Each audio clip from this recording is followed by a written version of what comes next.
ସେ ବୁଦାମୂଳରେ ଇସ୍ମାଏଲକୁ ପରିତ୍ୟାଗ କଲେ ଏବଂ ଦୂରରେ ଯାଇ ଅତିଶୟ ରୋଦନ କଲେ।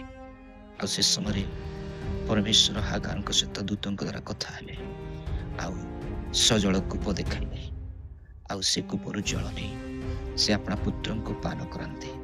ସେ ରକ୍ଷା ପ୍ରାପ୍ତ ହେଲା। ଯେଉଁ ଜଳ ଅବ୍ରାହମ ଦେଇଥିଲେ ତାହା ସମାପ୍ତ ହେଲା।